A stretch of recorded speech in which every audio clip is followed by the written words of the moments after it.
नमस्कार मित्रांनो, मी उदय लाड पुन्हा एकदा स्वागत करतो आपल्या सर्वांचा आवडत्या यूट्यूब चॅनल शेती मित्र व्हिडिओ पाहणाऱ्या प्रत्येक शेतकरी मित्राचे आणि कास्तकार बांधवाचे आजच्या व्हिडिओमध्ये मनापासून खूप खूप स्वागत।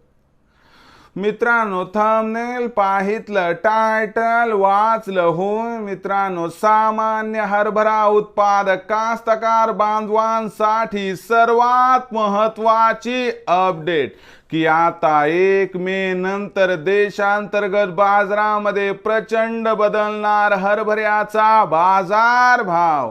होय मित्रांनो, ही सध्याच्या कंडिशनची सर्वात महत्त्वाची अपडेट आहे की आता 1 मे नंतर देशांतर्गत बाजारामध्ये प्रचंड बदलणार हरभऱ्याचा बाजार भाव। पण 1 मे नंतर आता देशांतर्गत बाजारामध्ये असं काय घडणार आहे की ज्यामुळे आता 1 मे नंतर देशांतर्गत बाजारामध्ये प्रचंड बदलणार आहे हरभऱ्याचा बाजार भाव। या प्रश्नाचं अचूक उत्तर जाणून घेण्यासाठी आपण सर्वांनी हा व्हिडिओ आता सुरुवातीपासून शेवटपर्यंत पाहावा। हा व्हिडिओ सुरुवातीपासून शेवटपर्यंत पाहत असताना जर आपल्याला मनापासून आवडला तर जरूर या व्हिडिओला या ठिकाणी एक लाईक करा। जास्तीत जास्त कास्तकार बांधवांपर्यंत हा व्हिडिओ पाठविण्यासाठी या व्हिडिओला या ठिकाणी जरूर शेअर करा। सबस्क्राइब करून जरूर नोटिफिकेशन बेलला ऑल करा, यामुळे येणारा प्रत्येक व्हिडिओ हा आपणास या ठिकाणी मिळत राहतो।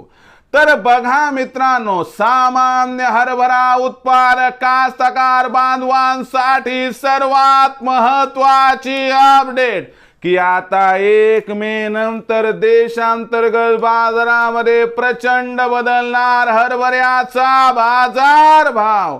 होय मित्रांनो, ही सध्याच्या कंडिशनची सर्वात महत्त्वाची अपडेट आहे की आता 1 मे नंतर देशांतर्गत बाजारामध्ये प्रचंड बदलणार हरभऱ्याचा बाजार भाव।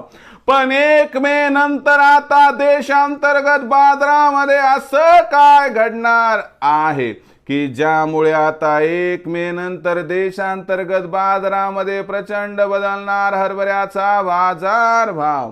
या प्रश्नाचं अचूक उत्तर जाणून घेण्यासाठी सध्या देशांतर्गत बाजारामध्ये हरभऱ्याची बाजारभाव पातळी काय आहे, सध्या देशांतर्गत बाजारामध्ये हरभऱ्याची मागणी पुरवठ्याची स्थिती कशी आहे, सध्या देशांतर्गत बाजारामध्ये हरभऱ्याचा शिल्लक साठा कसा आहे आणि या सर्वांचा परिणाम 1 मे नंतर हरभऱ्याच्या भावावरती कसा होणार समजून घेऊयात। यंदाच्या वर्षी झालंय काय की हरभऱ्याचं उत्पादन प्रचंड घटले, त्यामुळे मागणी व पुरवठा याच्यात आतापासून तफावत दिसायला सुरू झालेली आहे।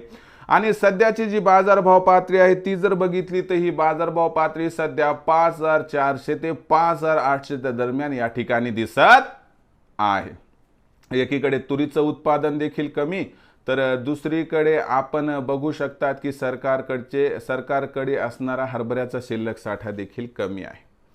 सध्या निवडणुका आहेत म्हणून हरभऱ्याचा भाव थोडा नियंत्रणात दिसतोय, जर निवडणुका नसत्या तर हरभऱ्याचा भाव आणखीन तेजी दाखवत राहिला असता। तरी देखील जाणकारांच्या मते 1 मे नंतर हरभऱ्याच्या भावात तेजी येणार, 200-300 ची सुधारणा होऊन जर 1 मे नंतर हरभऱ्याची बाजारभाव पातळी 6000 पार पोहोचली तर अजिबात आश्चर्य वाटायला नको, असं या ठिकाणी जाणकारांचं इथं स्पष्ट मत आहे। मग अशा परिस्थितीमध्ये आपण हरभऱ्याची विक्री कधी करावी तर लक्षात घ्या की हरभऱ्याचा भाव 6000च्या आसपास मिळाला की इथं 25% हरभरा विक्री करा आणि शिल्लक असणारा 75% हरभरा भविष्यात विक्री करा, कारण भविष्यामध्ये हरभऱ्याच्या भावात प्रचंड तेजी येणार आहे। तर मित्रांनो, आता भविष्यात देशांतर्गत बाजारामध्ये काय राहणार हरभऱ्याचा बाजारभाव याबद्दल अधिक माहिती प्राप्त करण्यासाठी पाहत रहा आवडतं यूट्यूब चॅनल शेती मित्र। आवडला असणार हा व्हिडिओ तात्काळ लाईक करा, सामान्य कास्तकार बांधवांपर्यंत पाठवण्यासाठी शेअर करा, सबस्क्राईब करून जरूर नोटिफिकेशन बेलला ऑल करा. यामुळे येणारा प्रत्येक व्हिडिओ हा आपणास या ठिकाणी मिळत राहतो. तर मित्रांनो, अशाच एका नवीन व्हिडिओसह मी आपला मित्र उद्याला आपल्या सर्वांचे आवडते यूट्यूब चॅनल शेती मित्रावर मिळत राहील. तोपर्यंत माझ्या प्रत्येक शेतकरी मित्राच्या आणि कास्तकार बांधवाच्या आजच्या व्हिडिओमध्ये मनापासून खूप खूप आभार.